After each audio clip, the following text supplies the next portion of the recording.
एक गांव में गोयंका नाम का एक धनवान रहता था। उसका बीवी और एक बच्चा था।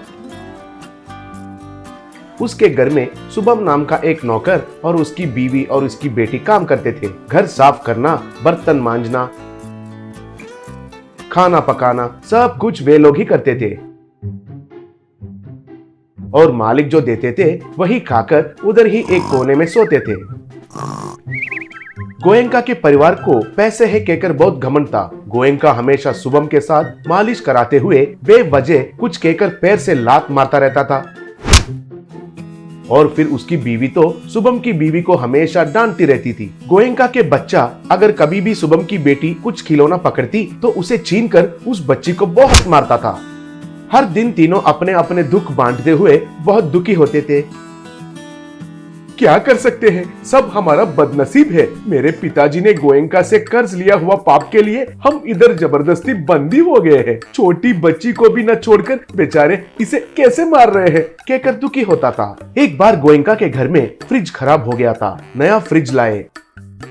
गोयंका का बेटे ने फ्रिज ओपन करके उसमें से आइसक्रीम खा रहा था तो शुभम की बेटी आस से देख रही थी। फिर मन में वो बच्ची, अरे वाह, इस आइसक्रीम को देखने से मुंह में पानी आ रहा है, मगर उसे लिया तो चोरी कहलाएगा। इस फ्रिज के अंदर ना ठंडा होता होगा ना, एक बार उसके अंदर हाथ रख के देखने से बहुत अच्छा रहेगा ना। ऐसा सोचकर उसके अंदर उसने हाथ रखी। तभी वहां गोयंका, उसकी बीवी और बेटा आए। क्या कर रही हो चोर कहीं की? तुम्हारी इतनी हिम्मत, तुम्हारे गंदे हाथ हमारे फ्रिज में रखती हो? वो चिल्लाने का आवाज सुनकर शुभम और उसकी बीवी वहां पर भागते हुए आए।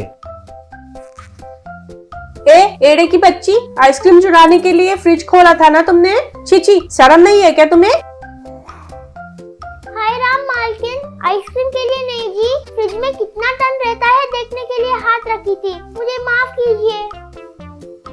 किसको बता रही हो आपने झूठी बातें? हाँ, चूल्हे कितना गर्म है देखने के लिए उसके ऊपर अपना हाथ रख सकती थी ना।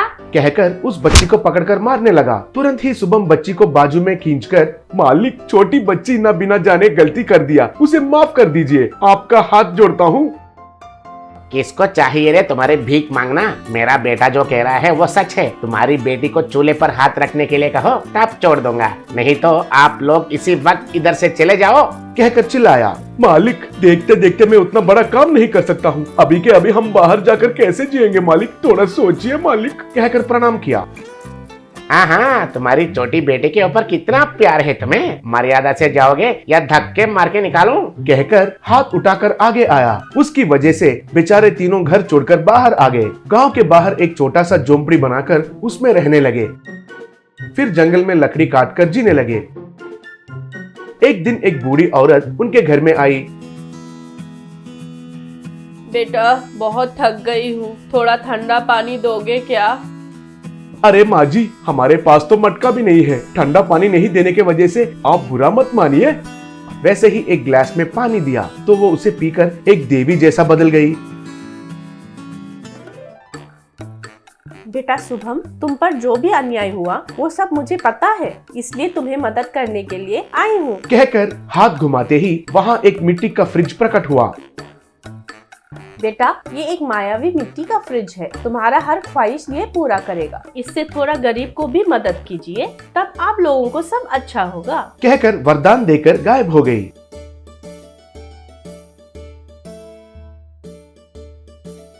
तब फ्रिज से आइसक्रीम्स, चॉकलेट्स, बिस्किट सब बाहर आए।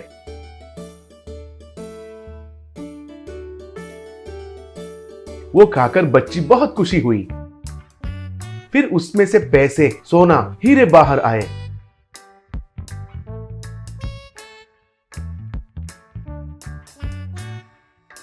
उन पैसों से उन्होंने बड़ा घर और कार खरीदा। घर के आगे ही फ्रिज को रखकर उसमें से आए हुए पैसे, सोना और हीरों को गरीबों में बांटने लगे।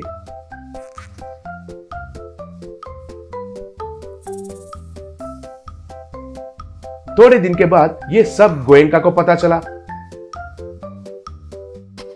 एक दिन वो आकर उस फ्रिज को चुरा कर ले गया। और उस फ्रिज को घर में रखकर उसके बारे में सब घर वालों को बताकर, अरे वाह, आज से हम और भी अमीर करोड़पति बनने वाले हैं।